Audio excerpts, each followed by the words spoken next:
පොඩක් ගහලා පෙන්නමු.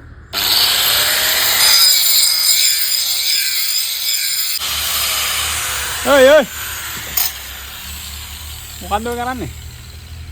ගයින්ඩර් ගන්න කොලයව. කොපෙන්නම ගයින්ඩරේ. මෙන්න මේ තලෙන් තමයි අපි ස්ලැබ් එකේ ඉටිකොල සුද්ධ කරන්නේ. මෙන්න මේ වගේ සැටලිම ගහලා ඉටිකොලේ ගැලවුවේ නැති වුණාම යවන්නේ ඔන්න ඔහම තමයි. පොඩක් ගහලා පෙන්නමු.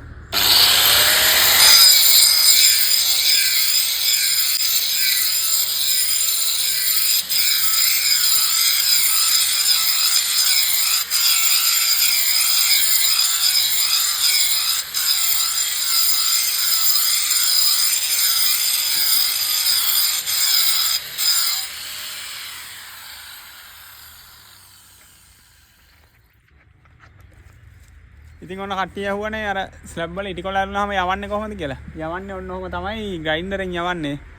ඉටිකොල සැටලිම ගැලවුවට පස්සේ එදාම ඉටිකොල ටික ගලව ගන්න. ඉටිකොල දාන්නේ සැටලිම් බෝඩ් වල ආරක්ෂාවට. ඉටිකොල නොදා පුළුවන් නම් සැටලිම ගහ ගන්න. නැත්තම් මේ ඉටිකොලේ මාසයක් යනකොට දිරනවා. ඊට පස්සේ ඔන්න ඔය විදිහට ග්‍රයින්ඩරෙන් තමයි යවන්න වෙන්නේ.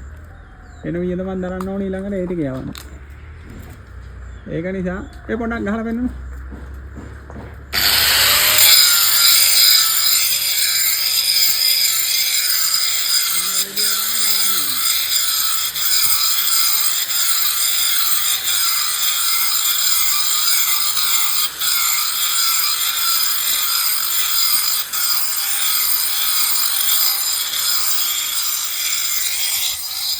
ඉතින් මෙන්න මේ වැඩපලෙත් අපේ මේ යවලා තිබුණේ නැහැ මේ කෑලි දෙකක. මේ පේනවනේ මේ ග්‍රයින්ඩර් ගහලා යවලා තියෙනවා. මේ කෑල්ල සම්පූර්ණයෙන්ම සුද්ධ කරලා තියෙන්නේ. මේකත් එහෙම කරපු එකක්. තව උඩක් තිබුණ තැනින් ගන්න.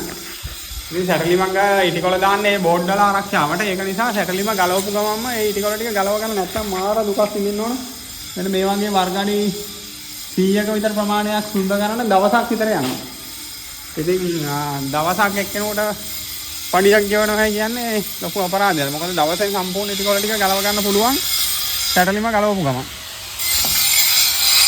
මේ වගේ හක්ක් පන්න ඕනේ.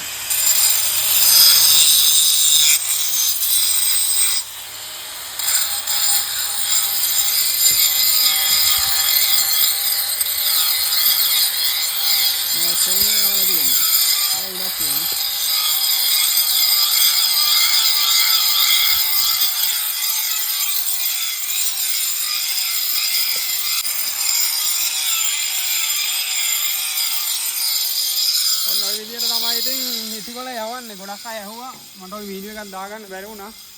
අද ඔන්න වැඩපලට ආව පොඩ්ඩක්. ඉවරයි දැන් මේකේ වැඩ. මෙන්න මේක තමයි සම්පූර්ණ සයිට් එක.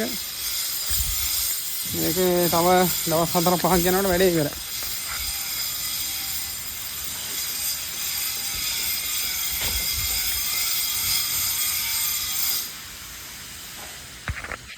එහෙනම් ඉතින් වීඩියෝ එක ෂෙයා කරන්න මේක කට්ටියට දැනගන්න කොහොමද කරන්න කියලා. ආපු අයට ඔන්න වීඩියෝ එකක් දැම්මා. හැමෝටම ජය වේවා.